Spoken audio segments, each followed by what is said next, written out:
Muy bien, hermanos, vamos a ir a la palabra de Dios, vamos a ir a la carta a los Hebreos. Como bien sabemos, no es una carta que tiene autor conocido humanamente, pero sí un autor conocido divinamente, que es el Espíritu Santo, y eso es lo más importante. El autor de Hebreos le escribe, como hemos dicho durante todo este tiempo, a un grupo de judíos cristianos y algunos que no habían sido genuinamente convertidos y probablemente estaban luchando con volver otra vez al judaísmo. Eso es lo que se implica por las advertencias permanentes que el autor de Hebreos da en estos capítulos que escribe. En el capítulo 3 hay advertencias evidentes, una advertencia a no endurecer su corazón, considerando y citando en realidad a David en el Salmo 95, 7 al 11, donde David al mismo tiempo hace una referencia histórica al mirar atrás para ver que muchos del pueblo, en realidad todos los que salieron de Egipto, finalmente no entraron a la tierra prometida por su incredulidad.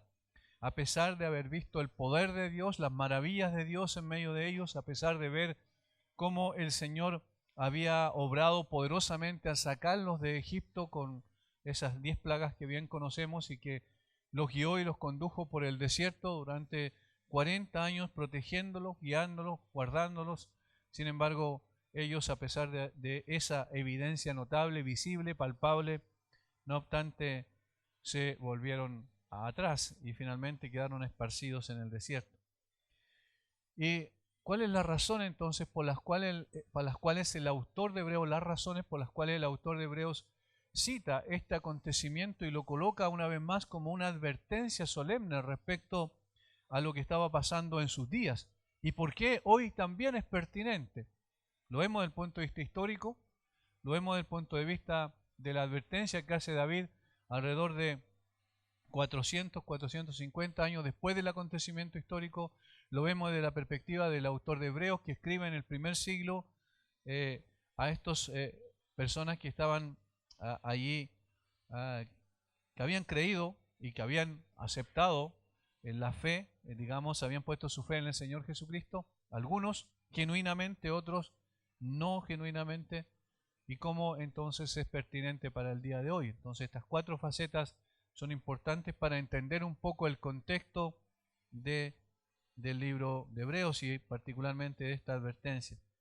Notemos cómo repite en varias ocasiones: si oyereis hoy su voz, capítulo 3, versículo 7 estoy leyendo, y 8, si oyereis hoy su voz, no endurezcáis vuestros corazones como en la provocación en el día de la tentación en el desierto. Ahí hace la alusión histórica mirando retrospectivamente hacia lo que pasó en ese acontecimiento. Ahora, posteriormente, más adelante, una vez más va a ser la advertencia, versículo 15, entre tanto que se dice: si oyereis hoy su voz, no endurezcáis vuestros corazones, como en la provocación.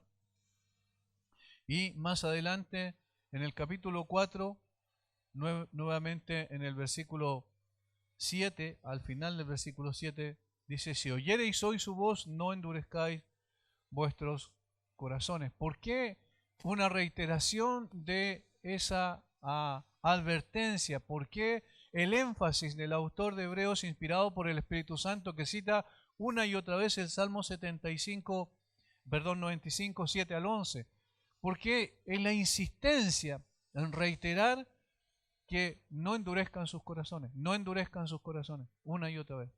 Porque obviamente eso es lo que puede pasar sin duda cuando nosotros podemos estar autoengañados pensando que creemos, pero realmente no creemos, como hemos visto la semana anterior. El autor hace una advertencia, ilustra la advertencia y luego también hace una exhortación. Versículo 12: mirad, hermanos, que no haya en ninguno de vosotros corazón malo de incredulidad para apartarse del Dios vivo. Ahí está lo que él quiere finalmente mostrar, la aplicación práctica de lo que esto significa para ellos en ese contexto específico. Mirad, pongan atención, tengan los sentidos bien abiertos o bien dispuestos, que no haya en ninguno de vosotros corazón malo de incredulidad. Allí está el punto focal del asunto, el problema mayor. corazón malo de incredulidad, para apartarse del Dios vivo. Eso es apostasía. Apostasía implica dejar al Señor y volver otra vez atrás. Y ellos estaban en ese peligro de volver al judaísmo y a los rituales, a los ceremoniales, como si fueran necesarios para la salvación. Y entonces, la exhortación. Antes, exhortaos los unos a los otros cada día, entre tanto que se dice hoy, para que ninguno de vosotros se endurezca por el engaño del pecado. Fíjense cómo él va haciendo una relación. Primero es una advertencia, no endurecer el corazón, porque eso pasó precisamente con los israelitas en el Antiguo Testamento. Luego dice que eso es producto de la incredulidad, es decir, cuando se endurece el corazón es producto de la incredulidad, pero esta incredulidad viene como consecuencia al mismo tiempo del engaño del pecado. Es decir, la causa subyacente es el pecado. El pecado es engañoso. El pecado nos hace pensar que creemos y la verdad es que no creemos genuinamente. El pecado nos hace pensar, puede hacernos pensar que somos hijos de Dios cuando en realidad no somos hijos de Dios.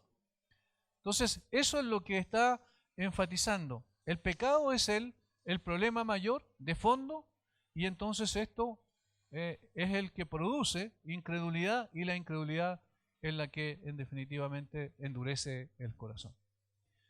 Por eso es que siempre uno tiene que entender el cristianismo de la perspectiva que se trata de un asunto del corazón, ni siquiera de la mente, porque muchas veces pensamos, tiene que ver con la comprensión intelectual del mensaje del Evangelio. No.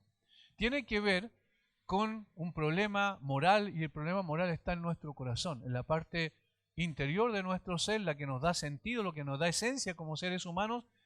Ese es el problema. No por falta de evidencia la persona no cree, sino por una dureza en su corazón. Y esa dureza en su corazón es producto del engaño del pecado.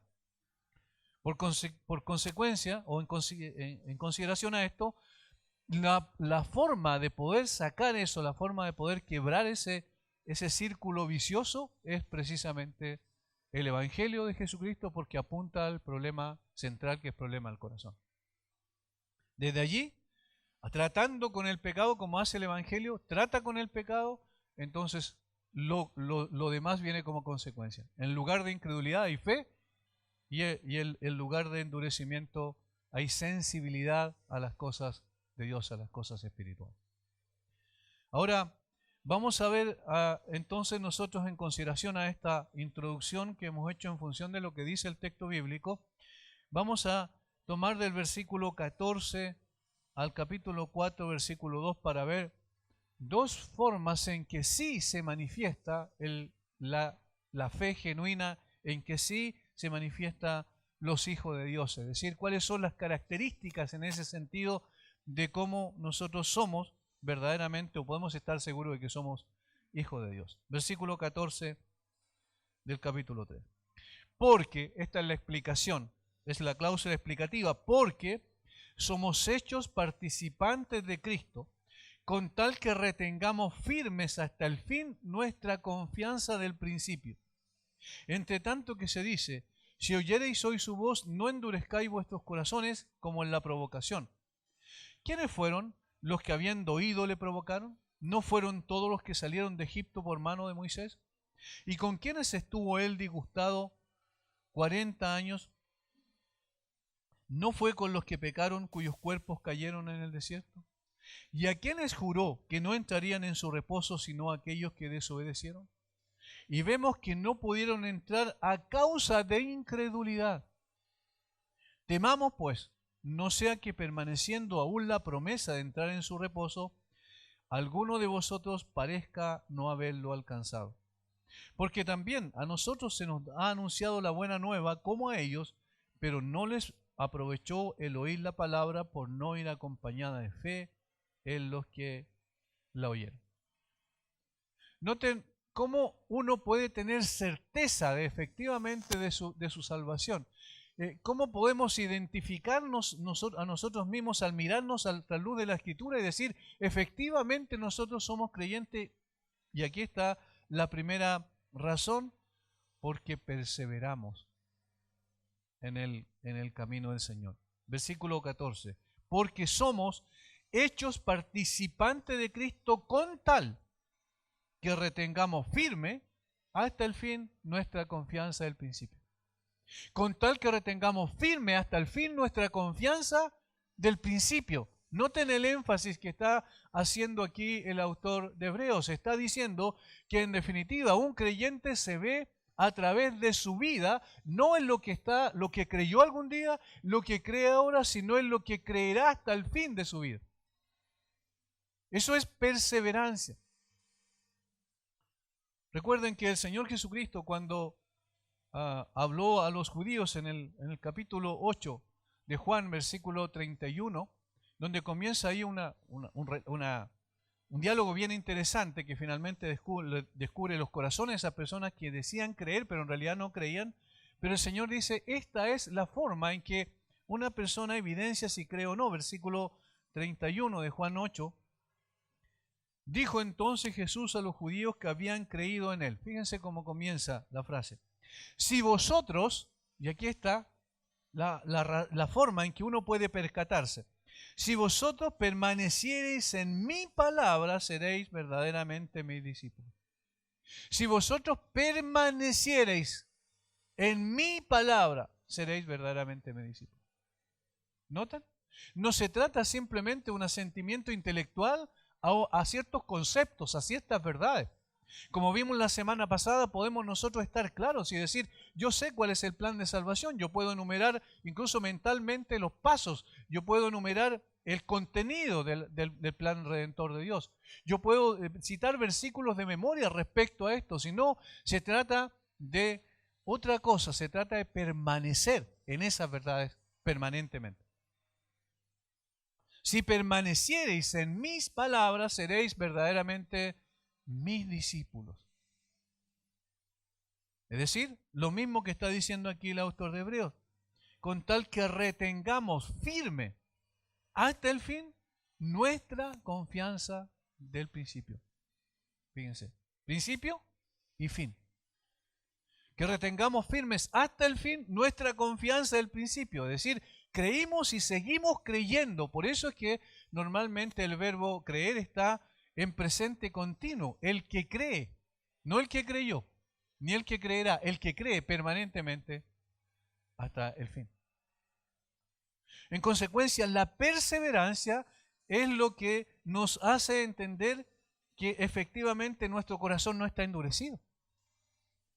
La sensibilidad que tenemos a las cosas espirituales cuando escuchamos la palabra de Dios, reaccionamos consecuentemente con esa palabra. Cuando escuchamos la palabra de Dios no somos como el pato que recibe agua, ¿cierto? Luego se sacude y desaparece y está seco inmediatamente, sino que somos personas que absorbemos la palabra, que recibimos la verdad, que llegamos a ser impactados por la verdad todo el tiempo. Si permanecierais en mis palabras, que entendemos que lo que la Biblia dice es precisamente la voz del Omnipotente.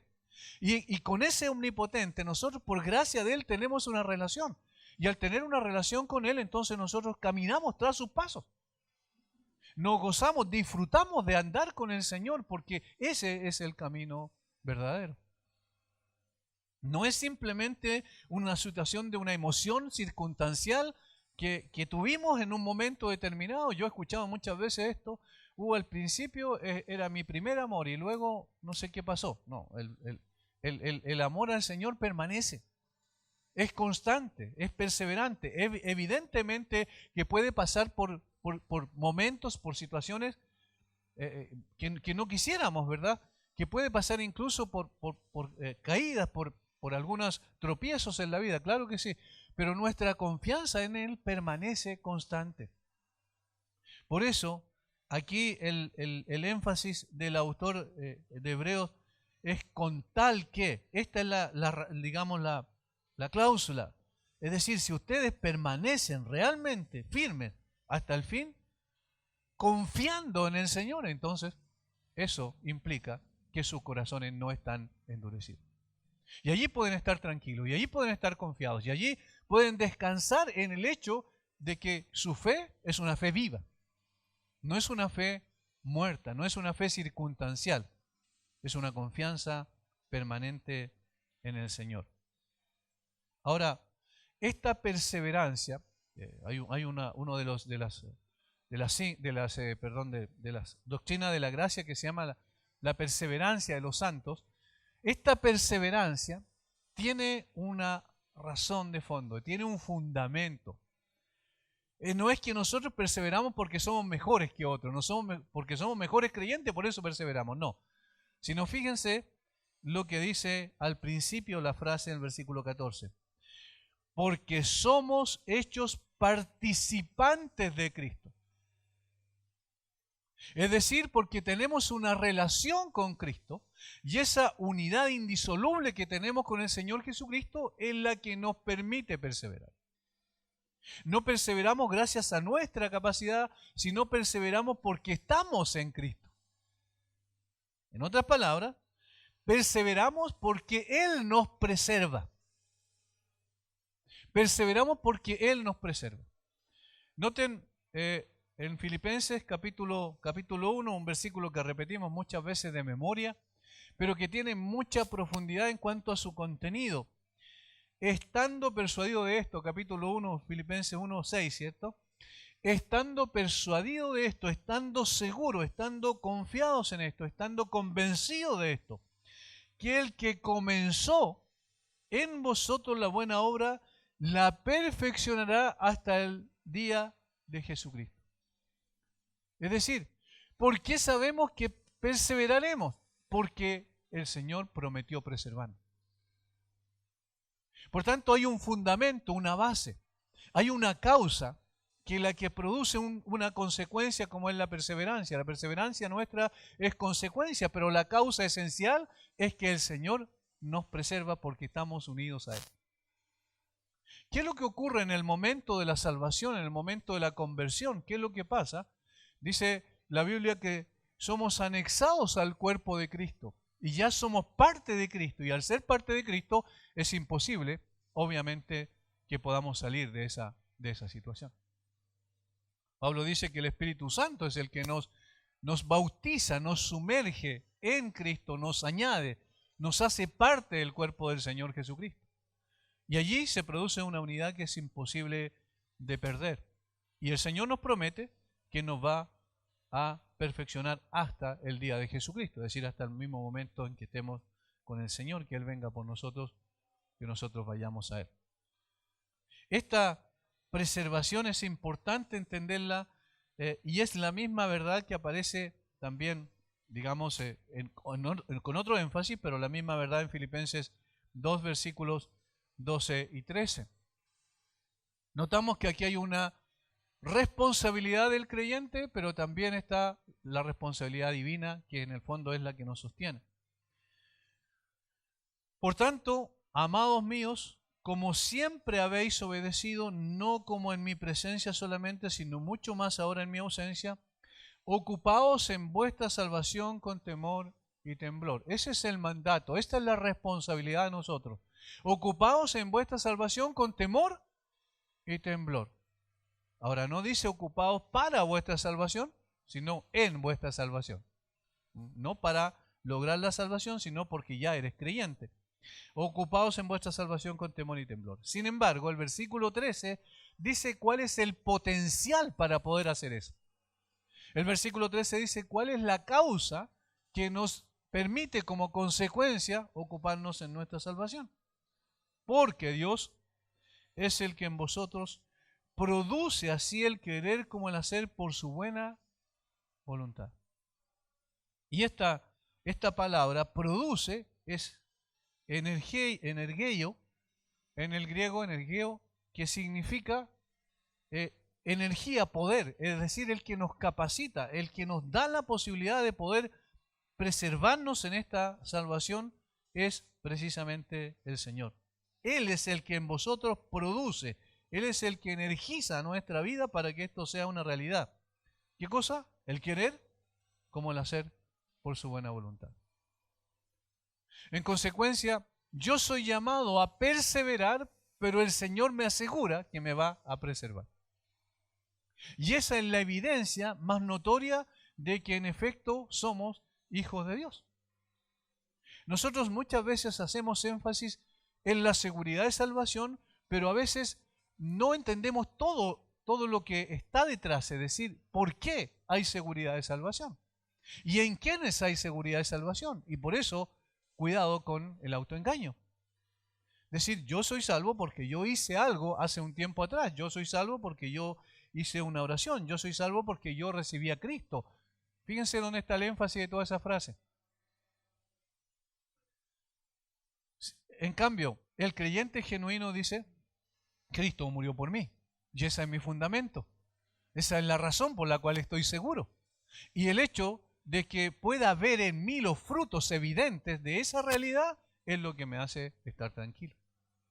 Es decir, no caminé con el Señor, sino camino con el Señor. No viví una manera un tiempo de esta manera, sino que vivo de la misma manera con el Señor. Hay una perseverancia en cuanto a mis expectativas respecto a desear escuchar la voz de Dios permanentemente. Hay un deseo en mi corazón constante de poder obedecer al Señor y vivir en santidad, porque no quiero ofenderlo, porque Él es el Señor que murió por mí y pagó por mis pecados. Yo deseo genuinamente vivir bajo sus conceptos y sus preceptos, como vamos a ver en la noche, como dice Deuteronomio, digamos Moisés en Deuteronomio en muchos aspectos. Quiero vivir bajo los preceptos de Dios. Yo me deleito en hacer la voluntad de Dios, como el Señor Jesucristo lo dijo, ¿verdad? Tu ley está en medio de mi corazón, y la delicia de Él era hacer la voluntad del Padre. Es decir, lo que a nosotros nos da tranquilidad, por una parte, es el hecho de que nuestra fe está fundamentada en el Señor, en lo que Él hizo y en lo que Él hará, y no en lo que nosotros podemos hacer. Nuestra confianza absolutamente depende de Él y de lo que Él es e hizo por nosotros. Ahora, esto nos lleva a nosotros en consecuencia a actuar en función de aquello. Si estamos en Cristo, si estamos unidos a Cristo, si nuestra vida, como dice el apóstol Pablo a los Colosenses, está escondida con Cristo en Dios, entonces eso es lo que me lleva a la perseverancia.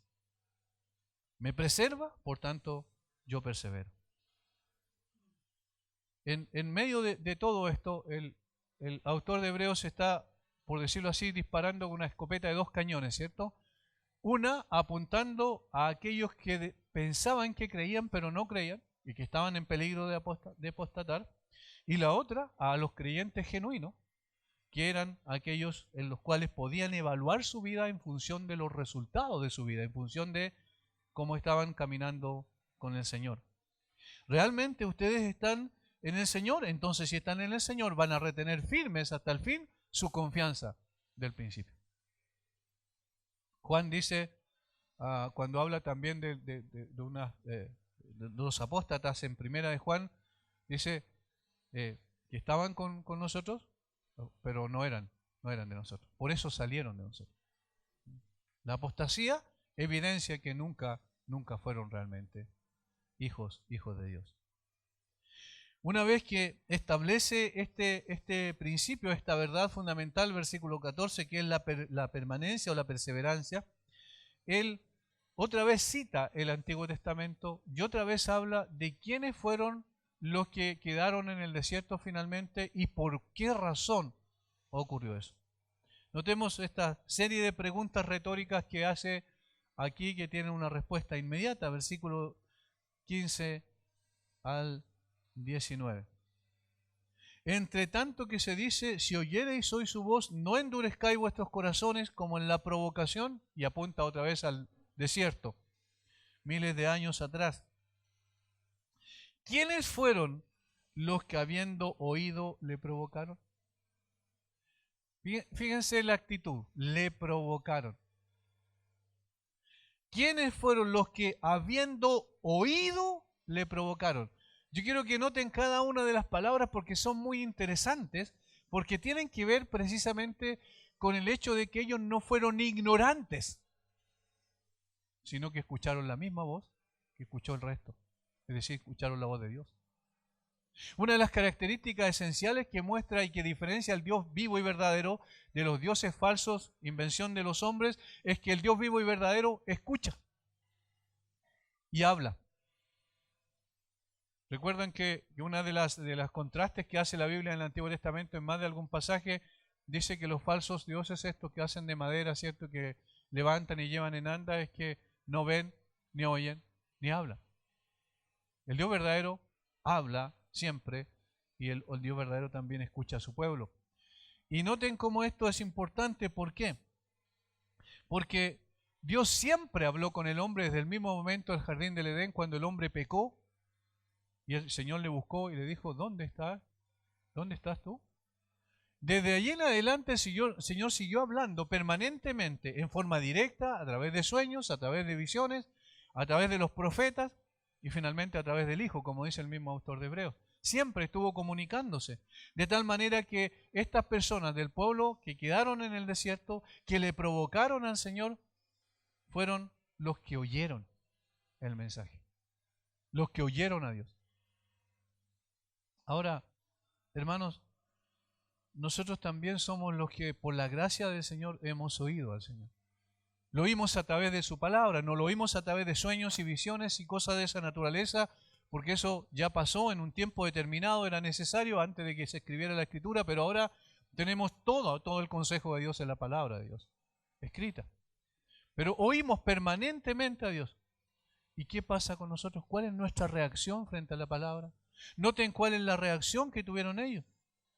Habiendo oído, le provocaron.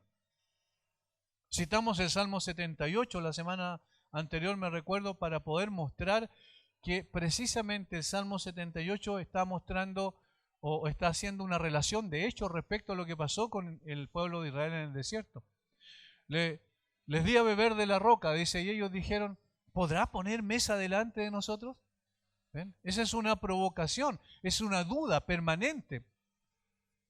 Y ellos le provocaron habiendo oído, y no solo eso, habiendo visto lo que Dios había hecho en el desierto. Lo tremendo que tiene que haber sido ver la nube constantemente en el desierto, ¿verdad? Cuando los guiaba en el día y la columna de fuego en la noche, era evidente la presencia de Dios en ellos, entre ellos. Sin embargo, le provocaron a ira. Todos los que salieron de Egipto por mano de Moisés. Dijimos la última vez que estuvimos juntos también esto, es decir, cómo pudieron ver aquello acontecimiento extraordinario que mostraban que el Dios de Israel era el Dios verdadero y el Dios omnipotente, y sin embargo provocar y dudar de él y finalmente apostatar de él.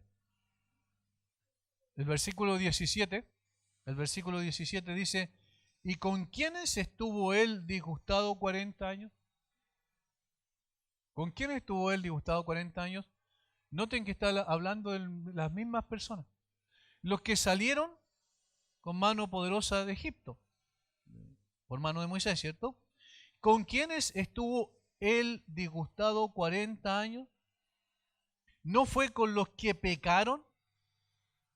Y ahí está la segunda actitud que tuvieron, y que tiene que ver con lo anterior. Le provocaron, pecaron, y por tanto disgustaron a Dios. Durante 40 años. Es decir, los llevó por el desierto, los condujo, los guió. Dice la Biblia que su pie no se hinchó, ¿cierto? Su ropa no quedó raída. Es decir, el Señor les preservó en todo sentido. Los alimentó del maná en el desierto, les dio agua de la roca permanentemente. Siempre estuvo con ellos. Derrotó a sus enemigos durante 40 años. ¿No fue él quien peleó sus batallas? Tal como cuando estaban frente al Mar Rojo y los israelitas estaban temerosos de qué podía pasar porque veían al ejército de los egipcios que se acercaba, y el Señor les dijo que estuvieran tranquilos, que marcharan simplemente, que confiaran que Él pelearía sus batallas. Y eso es lo que hizo durante todo este tiempo en el desierto. Sin embargo, ellos pecaron contra el Señor, levantándose, rebelándose contra Él. Y finalmente, ¿cuál fue la consecuencia? Cuyos cuerpos cayeron en el desierto. Ellos endurecieron su corazón una y otra vez a la voz de Dios. Versículo 18, ¿y a quiénes juró que no entrarían en su reposo? Y aquí está la consecuencia final. ¿A quiénes juró que no entrarían en su reposo? Sino a aquellos que desobedecieron. Miren, lo primero, le provocaron. Segundo, pecaron contra él. Tercero, desobedecieron. ¿Y qué pasó con ellos? Quedaron en el desierto, sus cuerpos. Murieron todos los que salieron de Egipto, todos los que eran de 20 años hacia arriba, todos ellos murieron. Todos quedaron en el desierto y en consecuencia ninguno entró a la tierra prometida. Ninguno. Excepto Josué y Caleb. ¿Cuál fue el problema de fondo? Desobediencia. La desobediencia es evidencia. La desobediencia permanente, persistente, la rebeldía constante es evidencia de que ese corazón no ha sido regenerado, no ha sido convertido. Obviamente no está hablando de que para ser verdaderos creyentes tenemos que tener obediencia perfecta, porque eso lo vamos a lograr solamente cuando estemos en la gloria. Pero sí una obediencia consistente en el tiempo, a pesar de las dificultades, a pesar de nuestras flaquezas y debilidades, que obviamente las reconocemos, porque el Señor nos conoce mucho mejor inclusive. Pero estas personas provocaron a Dios, pecaron contra Dios y desobedecieron a Dios. Y la consecuencia es que no entraron en su reposo. ¿Cuál es el problema de fondo? Versículo 19. Y vemos que no pudieron entrar a causa de incredulidad. ¿Cuál es la causa principal, el origen de todo lo demás? La incredulidad. Nosotros podemos decir, bueno, pero nosotros creemos, y de hecho así es, por eso estamos aquí, nosotros creemos, por eso nos reunimos, nosotros creemos, por eso nos hemos bautizado, nosotros creemos, por eso nosotros estamos leyendo la Biblia permanentemente, y todas estas cosas. Y evidentemente hay ciertas situaciones, frutos evidentes que se muestran en aquel que cree, sin duda. Pero tenemos que tener cuidado, y otra vez la advertencia, de creer que creemos y en realidad no creemos. Ese es el punto de fondo, y el que quiere llamar la atención aquí, el Espíritu Santo a través de este autor desconocido humanamente, para que podamos atender a las cosas del Señor de una forma mucho más seria. Tomar mucho más en serio la relación con el Señor a través de su palabra.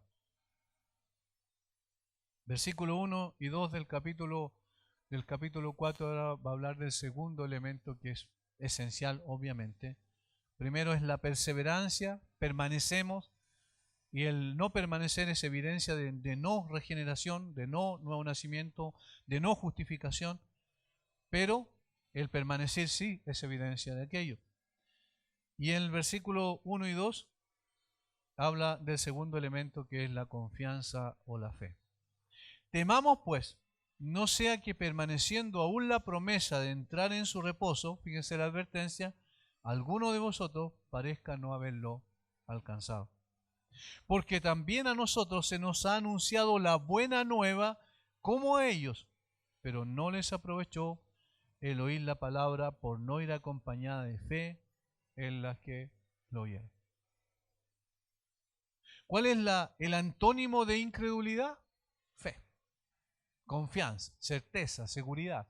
¿Cómo define la Biblia la fe? Como la certeza de lo que se espera, como la convicción de lo que no se ve. Y hay dos palabras allí muy importantes: certeza y convicción.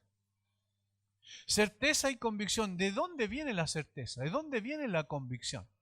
La certeza y la convicción no vienen de la persuasión humana. La certeza y la convicción no vienen de nosotros saber que algo es bueno o no, sino viene de una convicción profunda del Espíritu de Dios en nosotros, que nos hace ver con claridad la obra del Señor Jesucristo como una realidad, no como simplemente un mensaje, sino como una realidad absoluta, histórica, y cuyos resultados permanecen para siempre.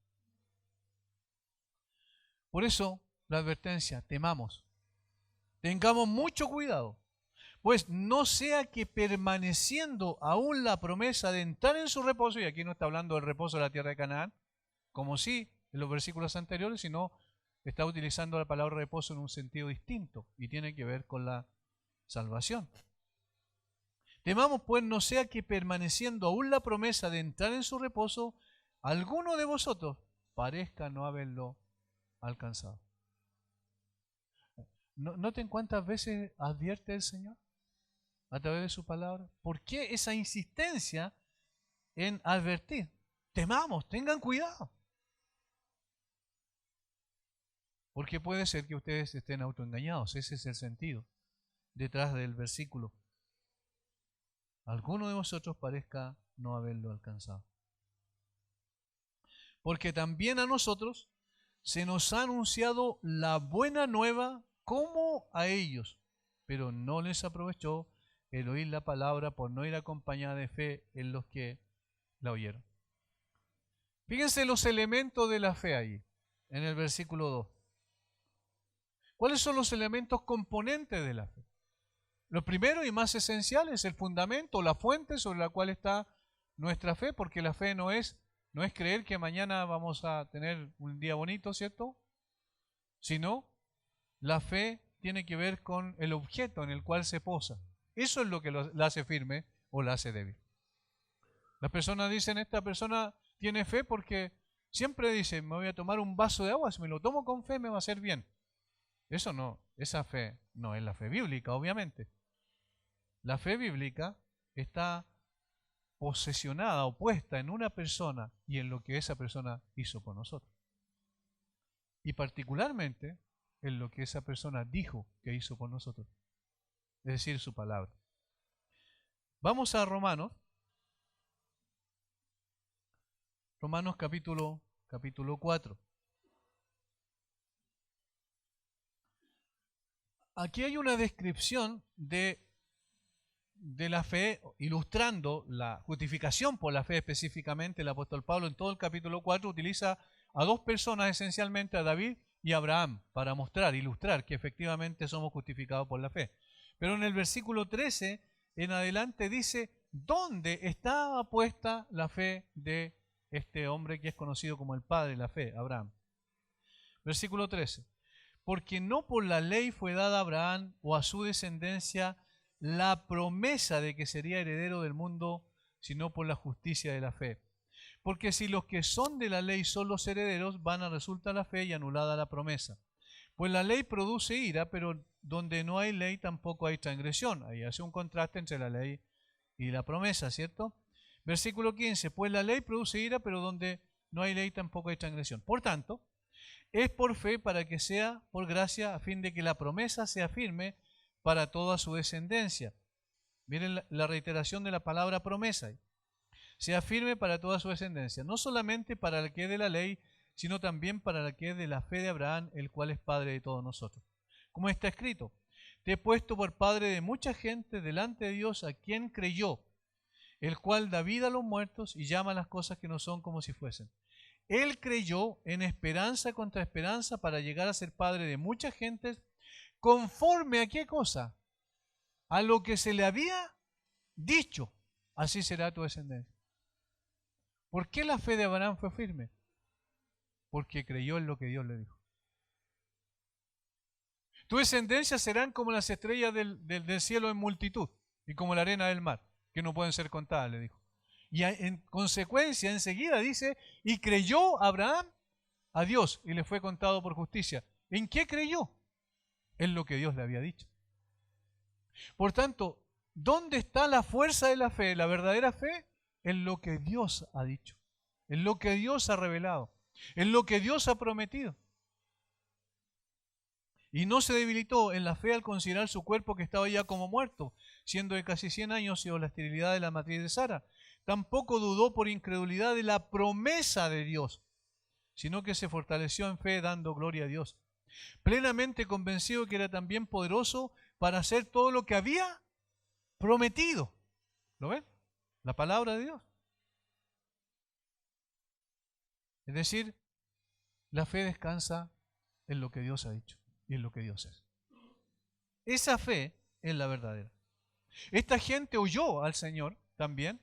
Esta gente vio los hechos portentosos del Señor. Sin embargo, a pesar de ver y oír, ¿cierto? En este caso, de ver los hechos y oír la palabra de Dios, no obstante, no confiaron en el Señor.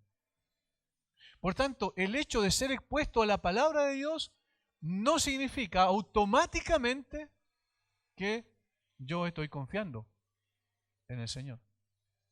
La confianza en el Señor tiene que ver en consecuencia con obediencia. Así que en contraste a quienes juró que no entrarían en su reposo, sino aquellos que desobedecieron, en contraste, el creyente genuino obedece. Obedece porque él está seguro de que lo que Dios ha dicho es verdad. Porque también a nosotros se nos ha anunciado la buena nueva, como a ellos se nos ha anunciado la buena nueva como a ellos, pero no les aprovechó el oír la palabra por no ir acompañada de fe en los que la oyeron. ¿Notan el énfasis acá? Hermanos, cuando escuchamos a Dios, nosotros creemos a Dios. Y creer a Dios implica en consecuencia obedecer a Dios. Ese es el círculo virtuoso. Escuchamos a Dios, creemos a Dios y lo manifestamos obedeciendo a Dios. Inclusive podemos añadir que eso realmente es amar a Dios. Juan capítulo 14 dice eso. Si me amáis, guardad mis mandamientos. O sea, la obediencia y el amor están indisolublemente unidos. El hecho de poder conocer muchas cosas acerca de Dios en las Escrituras, inclusive aprendernos versículos de memoria, no implica necesariamente una fe genuina en la que va acompañada de obediencia. ¿Qué es lo que yo creo realmente, lo que Dios ha dicho? Solamente lo que obedezco. Lo demás no lo creo. Digo intelectualmente que lo creo, pero la realidad, en la práctica, no es así. En este sentido, la parábola de los dos cimientos es bastante ilustrativa. Nos ayuda a poder entender de qué se trata. ¿Cuál fue la diferencia el que construyó sobre la roca y el que construyó sobre la arena? Ambos constructores oyeron la misma instrucción. Y podemos decir, inclusive, que ambos constructores construyeron, digamos, utilizando toda su capacidad creativa para construir una excelente casa. Pero ¿cuál fue la diferencia? Uno, dice, hizo. Los dos oyeron, pero uno hizo además de oír. Es decir, en otras palabras, uno dijo, es verdad, yo voy a hacerlo aquí, en este lugar. Otro dijo, es verdad, pero hizo su propia voluntad. El Antiguo Testamento, a mí me gusta mucho leer la Biblia en una forma, digamos, cronológica, porque uno va viendo algo que es un patrón en el Antiguo Testamento, particularmente en el Pentateuco, en los primeros cinco libros de la Biblia. Siempre, después de la instrucción y todas estas cosas, se dice que Moisés lo hizo como Dios le había mandado. Y lo hizo así como Dios lo había mandado. Y nosotros tenemos el Éxodo, y cuando el Señor le empieza a dar órdenes a Moisés para que vaya y saque a Israel de Egipto, siempre se repite el mismo patrón, como Dios le había mandado. Hizo así como Dios le había mandado. Notemos el capítulo 32 de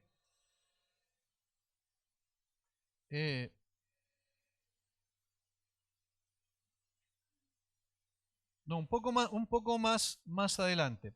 El capítulo 35 de Éxodo. Y veamos todas las veces que se repite lo mismo. Versículo 1, capítulo 35, versículo 1, Éxodo.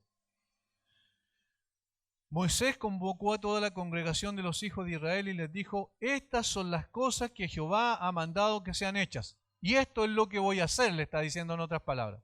Y esto es lo que ustedes tienen que hacer. Versículo 4. Y habló Moisés a toda la congregación de los hijos de Israel diciendo, esto es lo que Jehová ha mandado. Versículo 10. Todo sabio de corazón de entre vosotros vendrá y hará todas las cosas que Jehová ha mandado. Capítulo 36, versículo 1. Así pues, Bezaleel y Aholiab y todo hombre sabio de corazón a quien Jehová dio sabiduría e inteligencia para saber hacer toda la obra del servicio del santuario, harán todas las cosas que ha mandado Jehová. Seguimos avanzando un poco más adelante. Capítulo 39. Aquí ya están haciendo las vestiduras de los sacerdotes. Del azul, púrpura y carmesí hicieron las vestiduras del ministerio para ministrar en el santuario, y asimismo hicieron las vestiduras sagradas para Aarón, como Jehová lo había mandado a Moisés. Versículo 5. Y el cinto del efod que estaba sobre él era de lo mismo, de igual labor, de oro, azul, púrpura, carmesí, lino torcido, como Jehová lo había mandado a Moisés. Versículo 7. Y las puso sobre las sombreras del efod por piedras memoriales para los hijos de Israel, como Jehová lo había mandado a Moisés. Versículo 21. Y ataron el pectoral por sus anillos a los anillos del efod con un cordón de azul, para que estuviesen sobre el cinto del efod y no se separase el pectoral del efod, como Jehová lo había mandado a Moisés. Versículo 26. Una campanilla y una granada, otra campanilla y otra granada alrededor en las orillas del manto para ministrar como Jehová lo mandó a Moisés. Noten las especificaciones, las cosas detalladas. De esta manera, van a hacer una campana aquí, van a hacer una granada, van a hacer esto. Lo hizo exactamente como Dios lo había mandado. Versículo 29. También el cinto de lino torcido de azul, púrpura y carmesí, de obra de recamador, como Jehová lo mandó a Moisés. Versículo 31. Y pusieron en ella un cordón de azul para colocarla sobre la mitra por arriba, como Jehová lo había mandado a Moisés. Versículo 32. Así fue acabada toda la obra del tabernáculo, el tabernáculo de reunión. E hicieron los hijos de Israel como Jehová lo había mandado a Moisés. Así lo hicieron. Versículo 42. En conformidad a todas las cosas que Jehová había mandado a Moisés, así hicieron los hijos de Israel toda la obra. Y vio Moisés toda la obra, y aquí que la habían hecho como Jehová había mandado, y los bendijo. Capítulo 40, versículo 16. Y Moisés hizo conforme a todo lo que Jehová le mandó, así lo hizo. Versículo 19. Levantó la tienda sobre el tabernáculo y puso la sobrecubierta encima del mismo, como Jehová había mandado a Moisés. Versículo 21. Luego metió el arca en el tabernáculo y puso el velo extendido y ocultó el arca del testimonio, como Jehová lo había mandado a Moisés. 23. Y sobre ella puso por orden los panes delante de Jehová, como Jehová había mandado a Moisés. Versículo 25.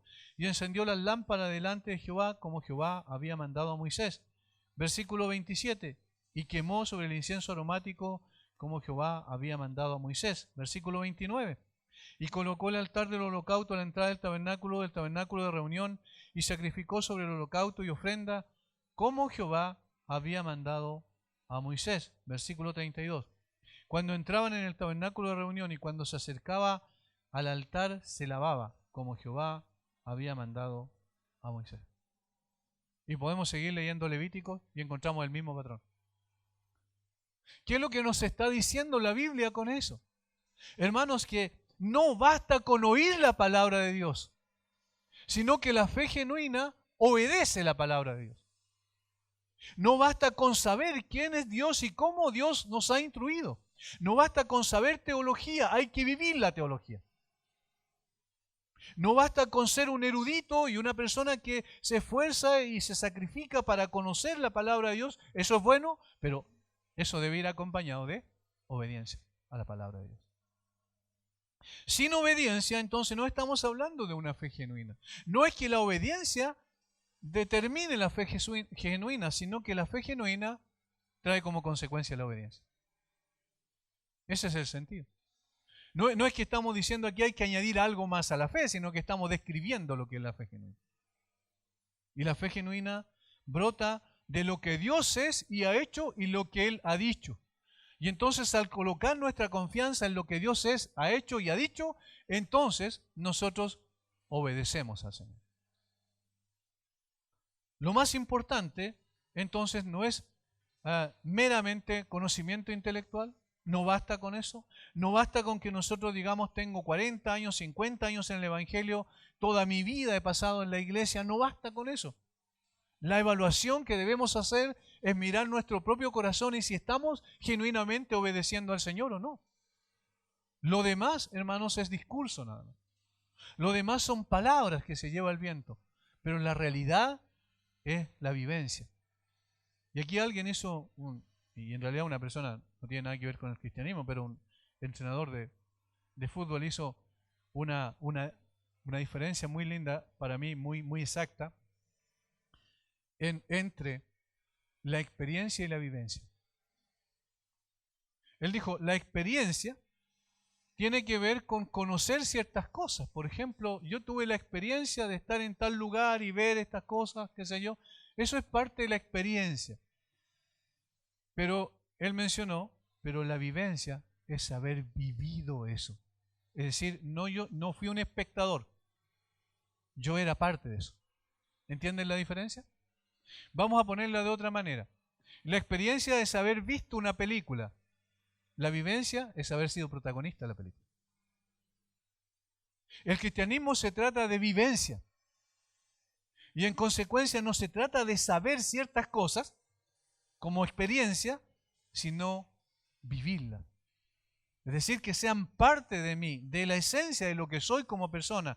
Que la Escritura y la palabra de Dios sea la que va rigiendo mi vida, la que va corrigiendo aquellas cosas que están mal. Que la palabra de Dios sea la que vaya transformando mi forma de vivir, mis decisiones, la manera en que tomo mis decisiones, la manera en que yo crío a mis hijos.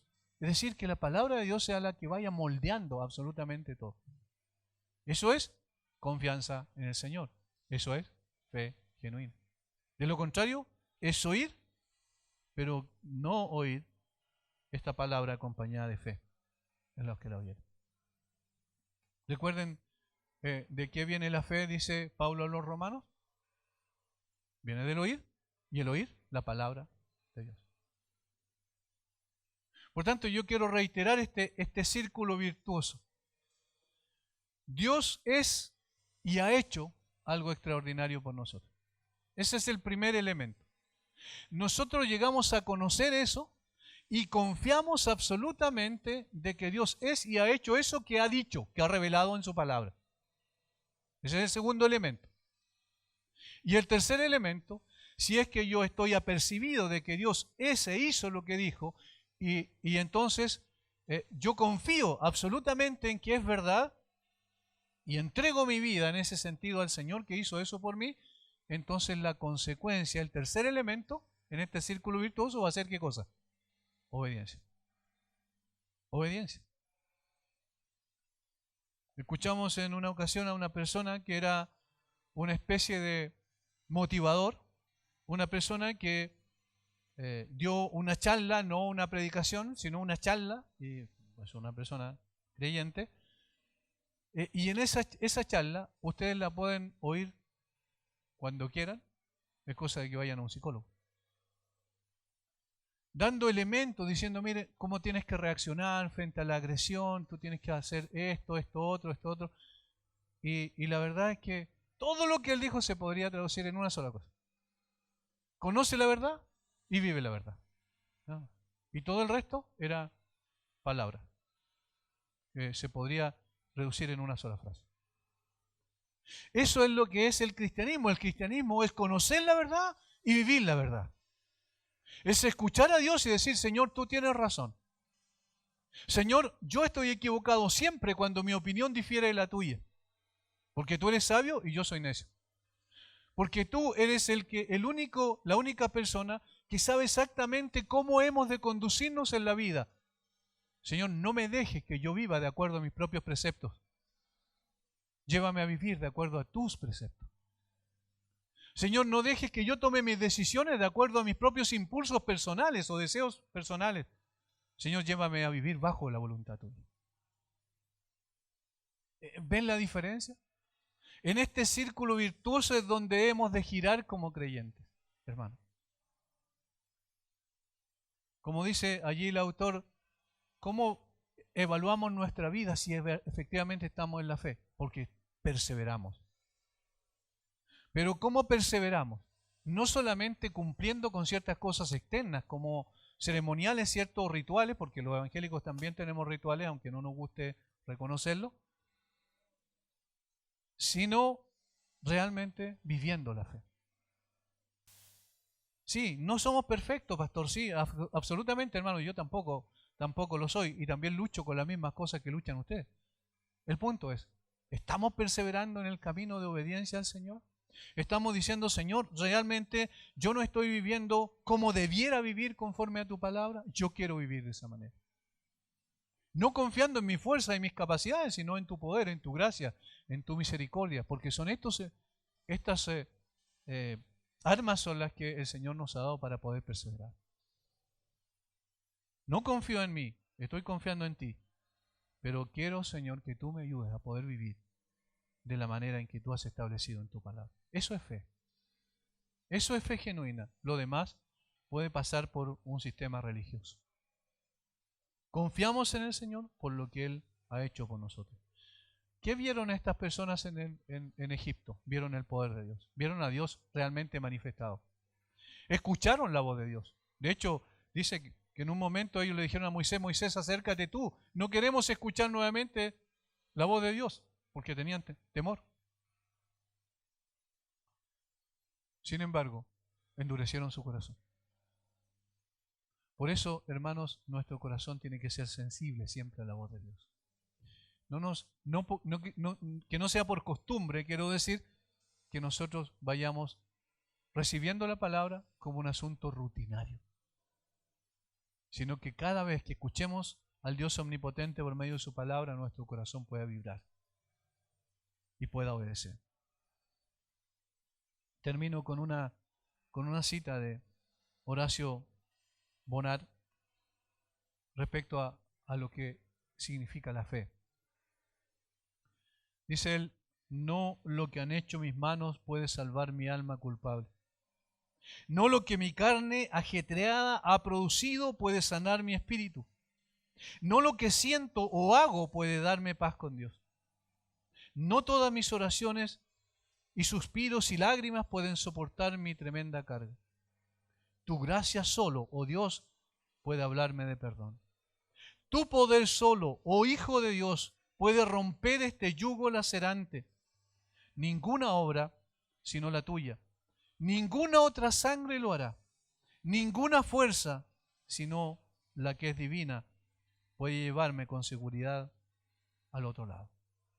Nuestra confianza está en Él, en lo que Él es, en lo que Él ha hecho por nosotros. Nada más que en Él. Padre, gracias por tu palabra. Gracias, Señor, por llevarnos a reflexionar acerca de lo que significa verdaderamente ser un hijo tuyo. Padre, que no tomemos esto como algo histórico simplemente, sino como una realidad vivencial permanente. Danos de tu gracia para vivir el Evangelio. Porque eso va a significar evaluarnos adecuadamente. Si realmente estamos en la fe, entonces es porque estamos viviendo el Evangelio. Bendice a mis hermanos. Gracias por tu gloriosa palabra, por ese mensaje que no pasa de moda, sino que permanece para siempre. Gracias, Señor, una vez más. Alabamos tu glorioso nombre. En el nombre de Jesús. Amén.